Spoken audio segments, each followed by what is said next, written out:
नमस्कार, खबर उत्तराखंड देख रहे हैं आप। आपके साथ मैं हूं सपना दीपक मद्देशिया। बुलेटिन का आगाज करेंगे। अखिल भारतीय विद्यार्थी परिषद की तरफ से प्रतिभा सम्मान समारोह का आयोजन किया गया।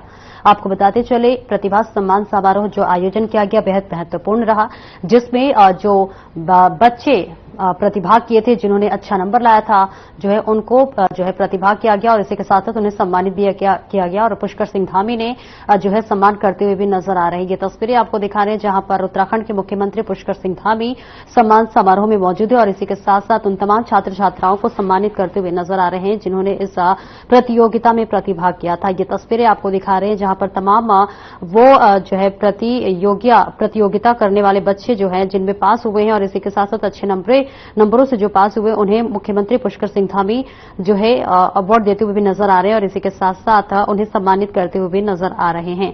ये तस्वीरें आपको दिखा रहे देहरादून से, जहां प्रतिभा सम्मान समारोह का आयोजन किया गया है, जिसमें मुख्यमंत्री पुष्कर सिंह धामी ने शिरकत किया और इसी के साथ साथ मुख्यमंत्री ने उन तमाम छात्र छात्राओं को सम्मानित किया जिन्होंने इस प्रतियोगिता में जो है सफलता पाई है और इसी के साथ साथ अच्छे अंकों से और अच्छे नंबरों से उन्होंने पास किया है।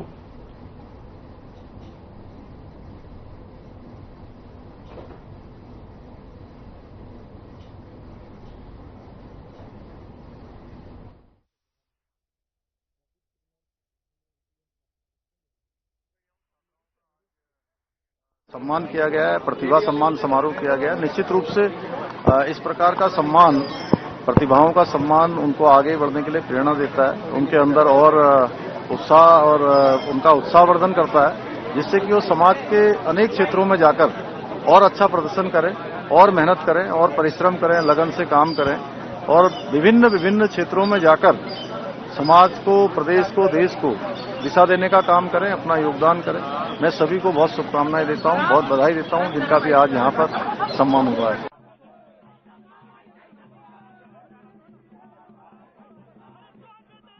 पर आपको बताते चले, मुख्यमंत्री पुष्कर सिंह धामी सम्मान समारोह में शिरकत की और इसी के साथ साथ उन तमाम 10वीं और 12वीं के बच्चों को सम्मानित किया जिन्होंने अच्छे नंबरों से जो है पास किया हुआ है। और इसी के साथ साथ आपको ये तस्वीरें भी हमने दिखाया जहां पर देहरादून में जो है सम्मान समारोह आयोजन किया गया, जिसमें तमाम नेता भी मौजूद रहे और इसी के साथ साथ सूबे के मुखिया पुष्कर सिंह धामी भी इस कार्यक्रम में शिरकत किया।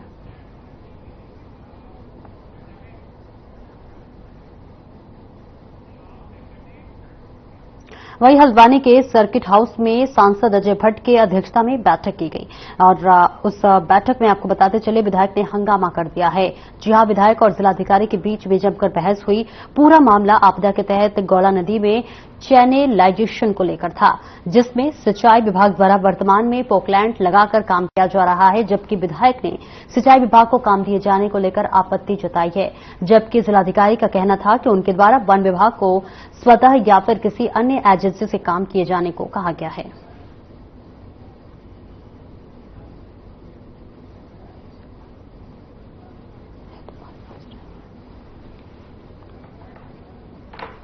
तो आपको बता दें, गौला नदी में चैनलाइजेशन को लेकर ये बहस हो गई थी, तीखी बहस सामने आ रही है, जहां सांसद अजय भट्ट की अध्यक्षता में देखिए ये बैठक हुई थी और विधायक और जिलाधिकारी के बीच जो है ये बहस हो गई और इसी के साथ साथ नोकझोंक भी हो गई, जहां पर तमाम मुद्दों को लेकर चर्चा चल रही थी। इस बीच जो है डीएम और जो है विधायक के बीच किसी बात को लेकर कहासुनी हो गई और कहासुनी इतनी बढ़ गई कि नोकझोंक की भी तस्वीरें सामने आने लगी। विधायक और जिलाधिकारी के बीच जो है ये बहस आपको बता रहे कि हो गई है, जहां पर गौला नदी में चैनलाइजेशन को लेकर बातचीत चल रही थी, रणनीति बनाई जा रही थी।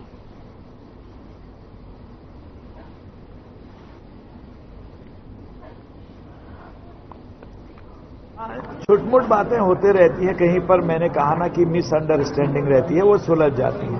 पारिवारिक बातें हैं, ऐसी बातें होती रहती हैं और उसके बाद जब सुलझ गई, देखिए कोई भी जनप्रतिनिधि हो, कोई भी अधिकारी हो, सबका लक्ष्य है कि जनता को अधिकात्मक, हम अधिक से अधिक जो है उनकी सुख सुविधा का ध्यान रखें, उनकी जो परेशानियां हैं उसका ध्यान रखें।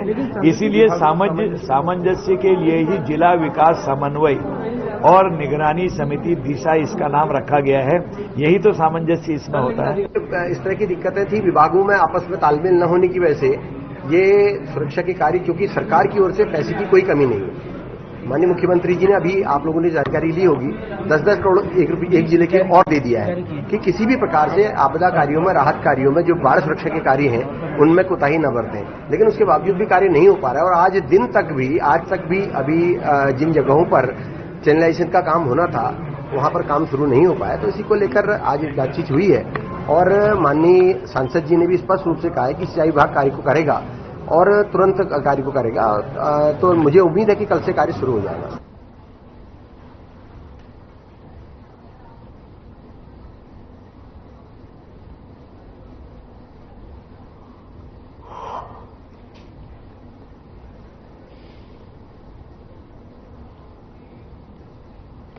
केदारनाथ धाम लगातार विवादों के घेरे में है, तो वहीं भाजपा द्वारा शंकराचार्य अभी मुक्तेश्वरानंद के बयान के बाद विपक्ष लगातार भाजपा को घेरने में लगा हुआ है।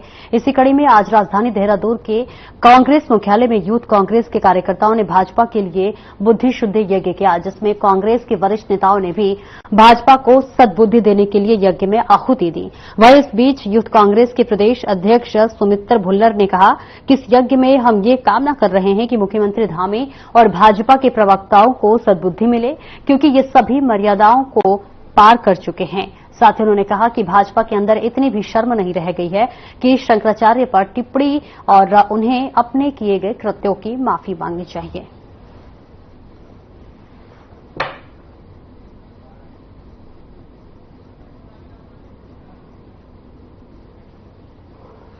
तो ये तस्वीरें आपको दिखा रहे हैं जहां कांग्रेस की तरफ से यज्ञ आहुति किया जा रहा है और इसी के साथ साथ ये कहा जा रहा है कि ये जो है बीजेपी के नेताओं को सद्बुद्धि मिले, इसके लिए ये यज्ञ किया जा रहा है। आपको बता दें अभी मुक्तेश्वरानंद के बयान पर ये पूरा बवाल मचा हुआ है।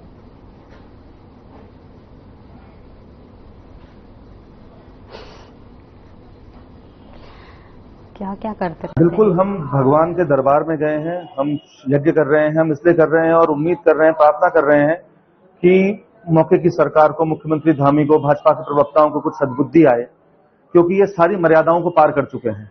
इनको इतना गैर जिम्मेदाराना व्यवहार है, इतनी भी इनके अंदर शर्म नहीं बची है कि अब ये शंकराचार्य जी पर टिप्पणी करने लगे हैं। क्या ये शंकराचार्य जी से ज्यादा विद्वान है? मैं समझता हूं कि इन्हें अपने किए गए कृत्यों की माफी मांगनी चाहिए और मैं भगवान से उम्मीद करता हूं कि इनको सद्बुद्धि भी दे और इनको इनके पाप को क्षमा करने का काम करें।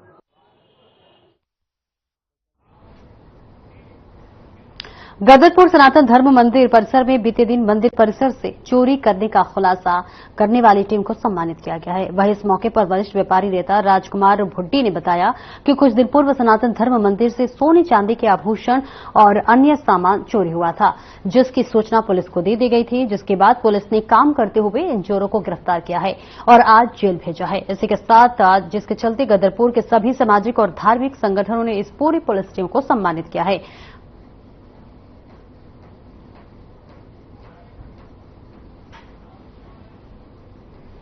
देखिए 7-8 तारीख की रात को चोरी हो गई थी यहाँ पर, तो वो चोरी खुल गई। पुलिस ने अथक प्रयास किया, बड़ी मेहनत करी और जहाँ हमारी सोच से ऊपर जाकर, जहाँ तक हम सोच नहीं सकते कि चोर दिल्ली के भी यहाँ आकर चोरी कर सकते हैं, वहां तक पुलिस पहुंची और सबसे बड़ी उपलब्धि ये रही कि सामान भी बरामद हुआ। तो इसके लिए हाँ, पूरा सामान हमें प्राप्त हो गया है, वो कोर्ट से मिलेगा, हमें दिखा दिया गया है कि ये सामान है आपका, हमने पहचान कर ली है। तो अब ये चीज है कि इस पूरी टीम का हमने स्वागत किया है आज यहाँ पर मंदिर में और सबको बधाई दी है। इसमें एडिशनल साहब ने भी रहना था, सीओ साहब ने भी रहना था, लेकिन किसी कारण से वो नहीं पहुंच पाए, तो उनका भी हम धन्यवाद करते हैं, आभार व्यक्त करते हैं।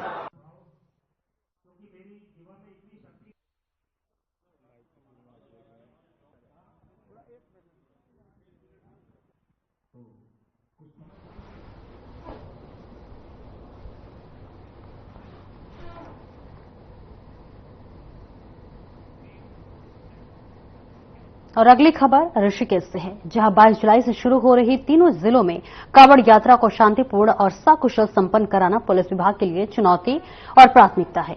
वहीं एडीजी लाइन ऑर्डर एंड आपको बता दें कि एपी अंशुमान ने ऋषिकेश में कांवड़ यात्रा के लिए 3 जिलों के पुलिस अधिकारियों और जवानों के साथ मीटिंग की और कांवड़ यात्रा के कांवड़ियों के साथ व्यवहार और मित्र पुलिस का पाठ पढ़ाया। साथ ही कांवड़ यात्रा के दौरान हुड़दंगियों से निपटने के लिए भी टिप्स दिए गए। वहीं उन्होंने बताया कि टिहरी पौड़ी और देहरादून का पुलिस प्रशासन कांवड़ यात्रा रूट पर कमान संभाल लेगा।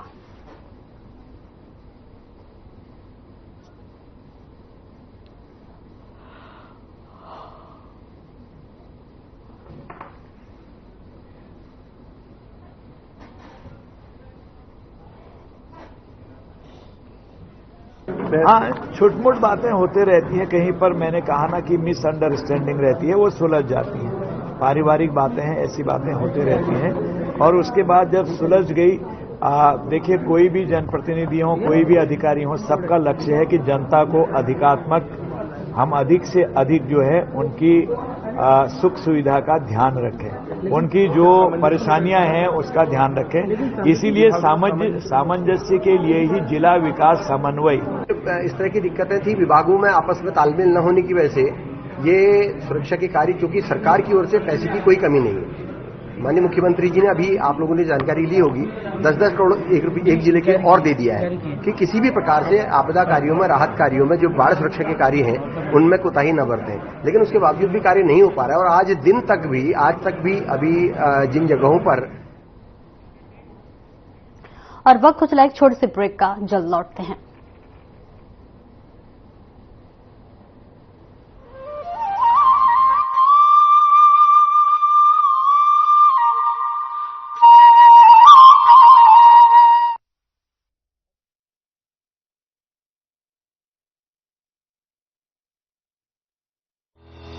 जल संरक्षण के लिए उत्तराखंड सरकार आज हर संभव प्रयास कर रही है ताकि पहाड़ों पर जल का संचय, संरक्षण और संवर्धन हमेशा के लिए हो सके।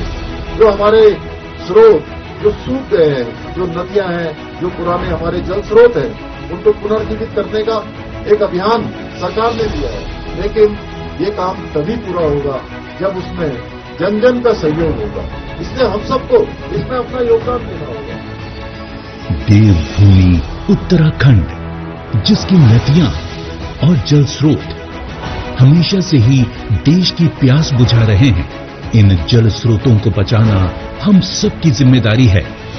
आइए अपनी नदियों और तालाबों को प्रदूषित होने से बचाने और पानी को संरक्षित करने का संकल्प लें। प्लास्टिक कचरा न फेंके, न ही किसी को फेंकने दें। पुराने तालाबों को बचाएं। इसके साथ साथ रोजमर्रा के जीवन में पानी की हर बूंद को बचाएं, क्योंकि यही है जल संरक्षण का आधार। हमारी छोटी कोशिशें लाएंगी बड़े बदलाव। जैसे कि नल खुला न छोड़ें। अगर कोई नल टपक रहा है तो उसे तुरंत ठीक कराएं, चाहे किचन हो या बाथरूम। बेवजह पानी न बहाएं। जब जरूरत ना हो तो नल बंद कर दें। नहाते समय शावर की जगह बाल्टी का प्रयोग करें।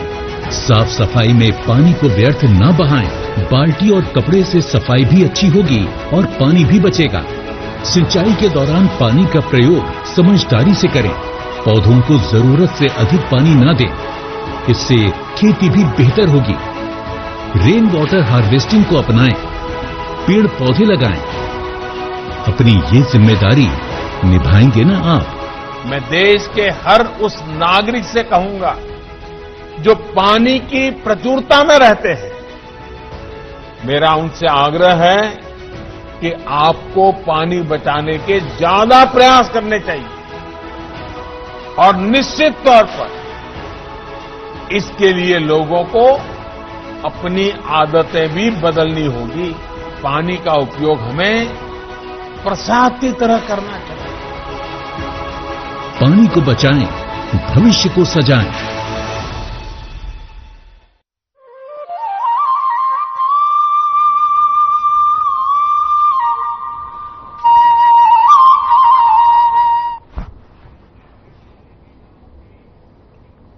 और ब्रेक के बाद एक बार फिर से स्वागत है आपका। बढ़ते हैं खबरों की ओर। उच्चोली गोट के ग्रामीण भारी संख्या में पूर्णगिरी तहसील पहुंचे, जहां उन्होंने प्रधान प्रतिनिधि गणेश सिंह महर के नेतृत्व में आपदा से प्रभावित हुए ग्रामीणों को मुआवजा दिए जाने व जंगली जानवरों द्वारा पहुंचाए गए नुकसान पर मुआवजा दिए जाने और लगातार हो रहे भू कटाव के संबंध में एसडीएम आकाश जोशी के माध्यम से उत्तराखंड मुख्यमंत्री को ज्ञापन भेजा। प्रधान प्रतिनिधि गणेश सिंह महर ने बताया कि आपदा में ग्रामीणों को हुए नुकसान का अभी तक मुआवजा नहीं मिल पाया है, जबकि आपदा में हुए नुकसान के संबंध में प्रधान द्वारा ग्रामीणों की लिस्ट प्रशासन को नहीं दी गई थी। वहीं जंगली जानवरों द्वारा ग्रामीणों के पालतू जानवरों को नुकसान पहुंचाने पर वन विभाग द्वारा अभी तक मुआवजा नहीं दिया गया है। भीषण आपदा आई थी तो हमारी ग्राम सभा को बहुत ज्यादा नुकसान हुआ उससे। जिससे सर्वे के दौरान वहां पर सर्वे भी आए थे और हम लोग खुद गए थे गांव में, और सभी ग्रामवासियों का जो जिसका उसमें नुकसान हुआ उसका नाम मैंने यहाँ लिस्ट सहित दे रखी है, जिसमें किसी प्रकार का हमको सहायता राशि नहीं दी गई है। इसीलिए सारे ग्रामवासी भाई हमारे घर में आएंगे, उनको जब नुकसान हो रखा था तो मैंने बोला फिर एसडीएम साहब से मुलाकात करते हैं, क्यों नहीं हमको चेक दिया जा रहा है। तो अभी एसडीएम साहब से बात हुई है तो उनके द्वारा हमें आश्वासन दिया गया है कि 2-4 दिन के अंदर जो है। हरेला पर्व के अवसर पर राज्य सरकार ने सभी विभागों के साथ मिलकर कुल 50 लाख पौधे लगाने का लक्ष्य निर्धारित किया है, जिसमें वन विभाग को 17 लाख पौधे लगाने का लक्ष्य मिला है। तो वहीं वन विभाग इस लक्ष्य को पूरा करने के लिए जुट गया है, जिसे लेकर वन विभाग के हॉफ डॉक्टर धनंजय मोहन ने कहा कि इसके लिए जिलाधिकारियों की अध्यक्षता में जिला स्तरीय कमेटी बनाई जा रही है।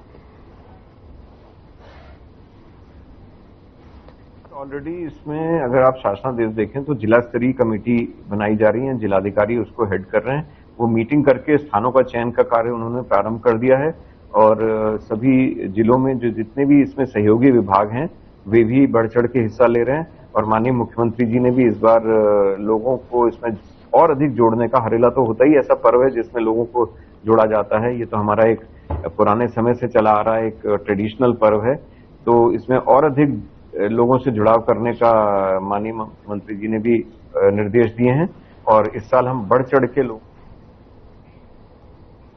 लालकुआं तराई केंद्रीय वन प्रभार रुद्रपुर की टांडा रेंज में हरेला पर्व के तहत संचालित बेहद पौधारोपण अभियान में आम लोगों की उत्साहजनक भागीदारी देखने को मिली। यहां टांडा रेंज के कार्यालय के समीप वन क्षेत्र में वृक्षारोपण कार्यक्रम किया गया, जिसमें बतौर मुख्य अतिथि पहुंचे रुद्रपुर विधायक शिबा अरोड़ा ने पीपल का वृक्ष लगाकर हरेला पर्व की महत्वता और पर्यावरण संरक्षण, संवर्धन और पौधों के महत्व के बारे में विस्तार से जानकारी दी।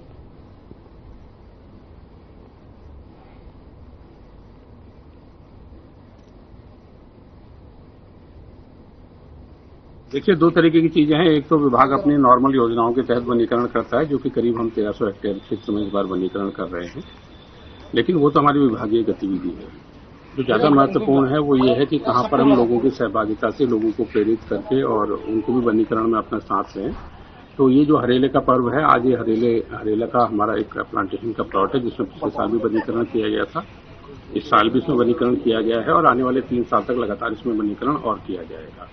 तो हम ये प्रयास कर रहे हैं कि हरेले में हम। खबर गदरपुर से है, जहां स्वर्गीय चितरंजन राहा राजकीय इंटर कॉलेज के परिसर पर पौधे लगाकर लोक पर्व हरेला मनाया गया और प्रधानमंत्री का आह्वान एक पेड़ मां के नाम पर आधारित कार्यक्रम का आयोजन किया गया।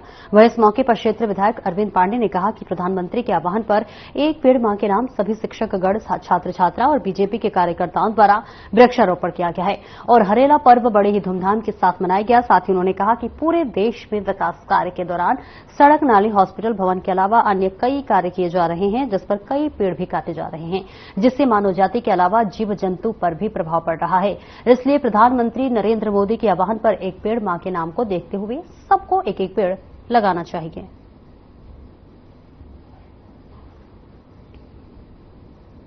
उत्तराखंड शासन और भारत सरकार के निर्देशानुसार प्रत्येक विद्यालय में एक वृक्ष मां के नाम कार्यक्रम का आयोजन किया जा रहा है और उसी के परिप्रेक्ष्य में आज हमने मुख्य अतिथि के रूप में इस क्षेत्र के लोकप्रिय विधायक माननीय श्री अरविंद पांडे जी को आमंत्रित किया था और उसी के परिप्रेक्ष्य में आज एक वृक्ष उन्होंने इस विद्यालय में पौधारोपण किया और उसके बाद जितने भी बच्चे हमारे हैं उन बच्चों के द्वारा, शिक्षकों के द्वारा विद्यालय में वृक्षारोपण का कार्यक्रम किया गया। लगभग कितने पेड़ लगाए जा रहे हैं? करीब 50 से 60 पेड़ लगाए गए हैं और जितने बच्चे हमारे हैं तो सबको निर्देशित किया गया है कि अपने घर में जाकर के अपने जीवन के अनुसार वृक्ष लगाएंगे, माँ वहाँ पर खड़ी है और उनकी तस्वीर लेकर के विद्यालय के मुंह पर साझा करेंगे।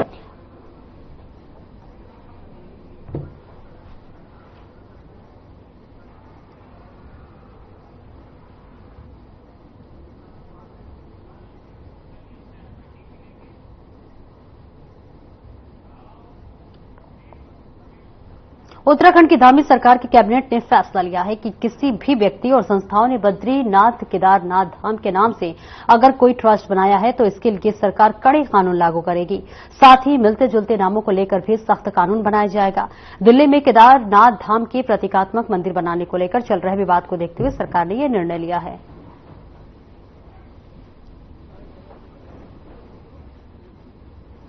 मंदिर के नाम पर जो कल कैबिनेट ने निर्णय लिया है कि इस प्रकार की अनुमति किसी को नहीं दी जाएगी, मैं इस निर्णय का स्वागत करता हूं। मुझे पूरा विश्वास है कि उत्तराखंड के अंदर जितना पंडा समाज है, पुरोहित समाज है, संत समाज है, ये इससे बहुत संतुष्ट है। और जो उनकी एक प्रकार की भ्रांति फैलाने का जो प्रयास कुछ लोगों द्वारा किया गया, उस पर एक सीधा एक प्रकार से पटाक्ष इस विषय का बनता है। वही नहीं तेलंगाना में भी केदारनाथ धाम के नाम पर एक मंदिर की चर्चा आई थी। मुझे लगता है वो भी अब इस श्रेणी के अंतर्गत आएगा। मुख्यमंत्री संज्ञान ले रहे हैं। तेलंगाना में कांग्रेस की सरकार है, तो इस प्रकार की भ्रांतियां पैदा करके केवल उत्तराखंड की। काशीपुर की कृषि मंडी में धान की उतराई को लेकर आढ़ती और पल्लेदारों में आपसी कहासुनी हो गई। विवाद इतना बढ़ गया कि विवाद के चलते आढ़ती ने पल्लेदारों पर 3-4 फायर झोंक दिए। दोनों पल्लेदारों गोली लगने से गंभीर रूप से घायल हो गए। घटना की सूचना पाते ही पुलिस मौके पर पहुंची और इसी के साथ दोनों घायलों को एक प्राइवेट अस्पताल में ले जाया गया। मंडी में आजकल धान की खरीद का काम चल रहा है। मंडी में एक आढ़ती है जिनका नाम वीरेंद्र है और उनके साथ उनका बेटा मोहित भी वहां पे बैठता है। आज धान को उतारने के लिए उन्होंने वहां पे लेबर लगा रखे जो लोग वहां पे काम करते हैं। इसी क्रम में किसी बात को लेकर के अभी उसको हमने वेरीफाई करना है, कहाँ सुनी हुई, जिसमें जो प्राथमिक तौर पे जानकारी मिल रही है, ये जो वीरेंद्र है इनके बेटे मोहित ने अपनी लाइसेंसी पिस्टल अभी पता चल रहा है कि निकाल करके और वहां पे फायर झोंक दिया, जिससे कि 2 लोग वहां पे, एक नजाकत और एक नसीम, जो कि इंजर्ड हुए हैं। जो नसीम है उनको एक बुलेट उनके पेट के अपर साइड में लगी है और जो ये नजाकत है उनके भी पैर में नीचे लोअर साइड में लगी है। जो डॉक्टर साहब हैं खतरे से। और इस बुलेटिन में इतना ही। खबरों का सिलसिला आगे भी जारी रहेगा। नमस्कार।